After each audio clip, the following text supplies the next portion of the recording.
Good afternoon, Lumpur. Good afternoon, Ajahn Soko. So today is Friday, the 9th of September, 2022, and we are at Temple Forest Monastery. So I heard that the funeral for George Sharp at Amaravati went very well yesterday. Yes, I've heard that too, and I was sent photographs of the funeral ceremony taken in the temple at Amaravati, and this was a great tribute to my great friend and supporter for many years, George Sharp. I was very touched and moved by how many people came to this ceremony, and I'm sure we have so many of us feel enormous gratitude for George's life and his determination to establish a Thai forest monastery in the UK. Today I wanted to ask about a certain way of practicing. What would you have to say or offer as a reflection about using the open, unknowing state of mind as a refuge, as something to come back to in the practice? Well, the open unknowingness is not a state of mind. It's the ultimate reality, really. It's the silence behind the noise, behind the thoughts, that underlies all creation, all forms, all conditions. So it's to be realized, each one for themselves, because it cannot be described, or it's not an object that you can see or hear or smell or taste or touch, but it's what we say, ultimate reality, absolute reality. And the reason why we can't know it as an object is because we are that. We are this open unknowingness. The one we identify with out of ignorance is with the changing conditions of the world, of the body, the mental states, emotions, habits, cultural identities, all the perceptions we hold on to and regard in very personal ways that cause us suffering. Because when we're holding on to conditioned phenomena and we don't know we're doing it, and we're just blindly, out of ignorance, holding on to conditioning, then that is the very cause of suffering. It's this ignorance of the open unknowingness that is peaceful and silent. Then we're caught in the world of activities, thoughts, emotions, changing conditions, and it's beyond our control to just create a world that is perfect. But we live in a world that its very nature is unsatisfactory, imperfect, and then we suffer from that world that we create. So the way of practice is silence behind the noise. The open unknowingness is not, it's open unknowingness. It doesn't know anything. Because to know something, to understand something, you have to create it. So it is, so we give up trying to create a world or an ideal or out of this ignorance by allowing wisdom to operate through these forms, by witnessing the unsatisfactoriness of the conditioned realms that we're attached to. We investigate, we pay attention to the experience of our obsessive clinging to belief systems, to doctrines, to perceptions, to cultural identities, political identities, how we cling to religious identities. And we're always clinging, holding on to conditions that are themselves empty and unsatisfactory. So when we realize we have this insight into the clinging that we're doing out of habit, not out of choice. It's not that we choose to cling, we're conditioned from early age to cling and believe what we're told. So we do it blindly, and we live in a society that's belief is in the clinging process to ideas, memories of the past, to emotional states that we've developed, to belief systems, whether they're right or wrong, good or bad. We cling out of this ignorance. So the Buddha's message is to let go. You can't let go of something just while you're still clinging to things that you don't know you're clinging to. So even clinging to the perception of letting go, it has its limitations. But letting go is a way of noticing how when we become obsessed with our suffering, with our emotions, with our views and opinions, when we hate and become infatuated with someone, or we feel jealous or envious or fear, or frightened, when we feel inadequate or we feel superior to others, these are, we witness to them. Am I really this frightened person? When there's fear going through I'm experiencing a fear state, then the question, am I really this fear that I'm experiencing? Because it comes and goes according to other conditions. Are you frightened all the time? Are you jealous all the time? Do you worry every moment? There are moments when we are not worried, not jealous, not frightened, but we don't tend to notice them because we give so much, but our habit of clinging, of grasping hold of unsatisfactory conditions is so strong that people, they resort to all kinds of distractions, like why do people take to alcohol or drugs, become obsessed with sex, smoke cigarettes, and become addicted to various substances? Why do we do that? Because of fear, of anxiety, of worry, of boredom, of despair. When you live your life hoping to achieve something, change the world, like when you're young, when I was young, I was very idealistic, so I had, hoped to change the world for the better. And, I had very kind of noble intentions and ideals. But as I grew older, by the time I was 30, I realized that how I lived my life, I was accomplishing nothing that I had hoped to attain by that decade that had passed. Then there's despair. Then there's hope. And then there's suddenly you realize there's a way out of the whole dilemma.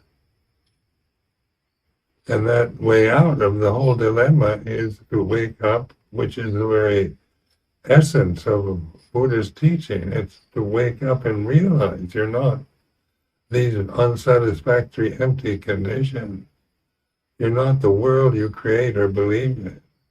You're not anything but this open unknowingness, the reality of peace, love, unconditioned love, silence.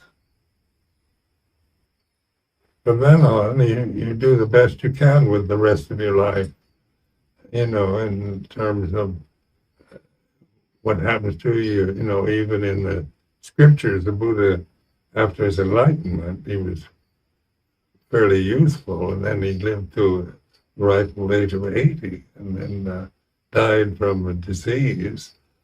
So the physical body of Gautama, the Buddha, had to go through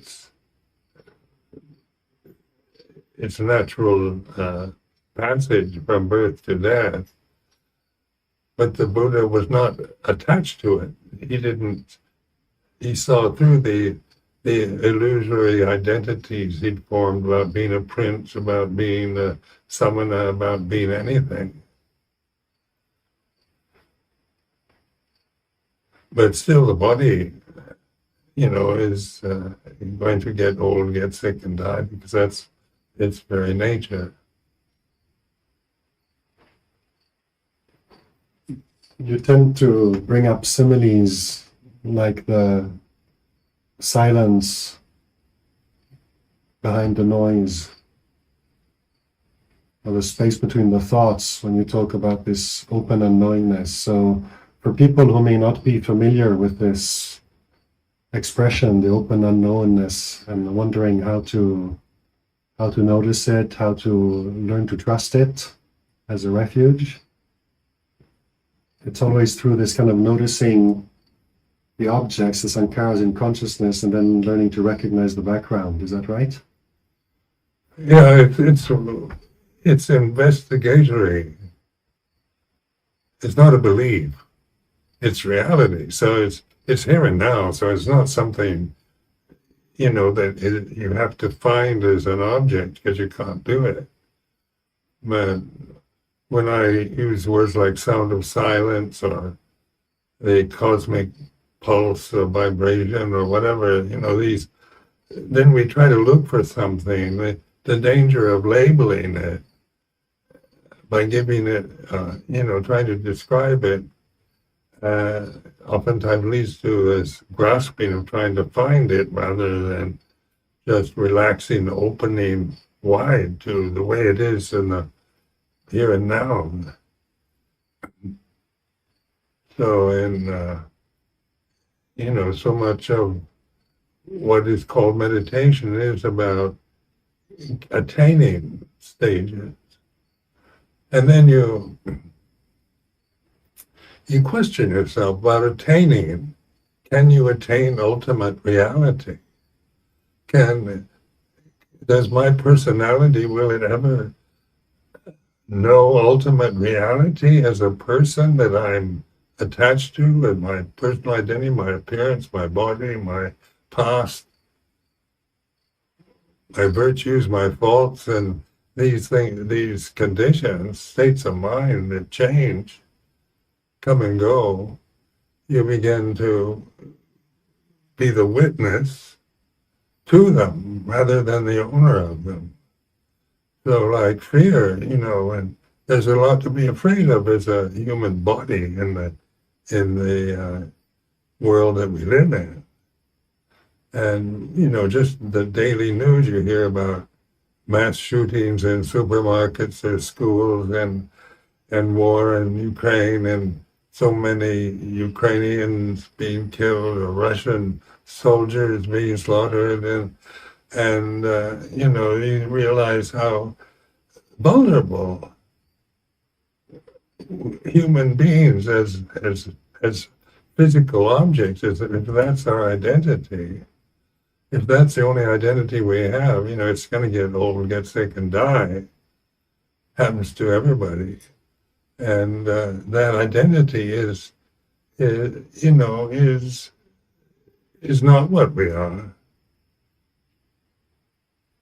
So what are we? And then this question of finding, what am I really? Am I really the emotional habits I have? Because we have emotions. We feel life. We feel pleasure and pain, and praise and blame, and success and failure. We feel, This is a feeling realm. It's not an ideal realm that we're living in. Planet Earth is not ideal. It's a changing condition, like all conditions in the universe. And yet we would like to change it to make it better. We'd like to create a society where everything's fair and just and equality reigns and tolerance for religion and beliefs. All the ideals can be very beautifully constructed with the intellect. But the ideals are, that's all they are. They're empty. They're not the way the experience of life is in terms of the conditioned realm. So the Buddha emphasized over and over again the unsatisfactoriness of conditioned phenomena. So to get beyond the condition, then I would ask myself, can one condition know another condition? If all conditions are empty, if all phenomena are empty, can an empty phenomena know another empty phenomena? What's the knowing of phenomena, the witness to phenomena? And then, of course, that's what we call awareness. And as we rest in awareness, we let go. We see the pointlessness of just this habitual blind clinging to conditions that are causing us worry, fear, doubt, suffering of various levels. We aren't getting rid of it. It's not annihilation, but we're no longer trying to hold on to something that is changing and we can't control, make it perfect. So by letting go, we realize what we call the third noble truth of Nirodha, end of suffering. Because as soon as we trust in the wide open unknowingness, suffering ceases in the silence, the cosmic pulse, the sound of silence. Whatever you want to call it, it doesn't matter. A vibration or it's not, a sound. Who says it's sound? No, it's not sound. But it's we're doing the best with the language we speak to try to convey the message, to describe what's indescribable, but realizable through awareness, through witnessing the emptiness, the unsatisfactoriness of the phenomena that we experience in the present. So then the insight arises, the wisdom, universal wisdom, is to let go of it. Why hold on blindly to conditions that inevitably lead to some form of suffering? So that you get what we call insight into the ultimate reality. And that's what we are, our real identity is not an identity because we're not creating an attachment to it, because we are that perfect,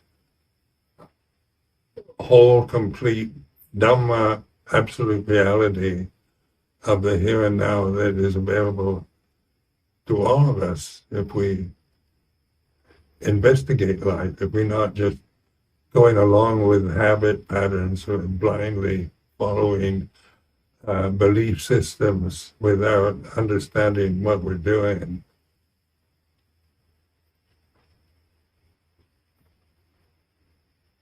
Thank you very much, Paul.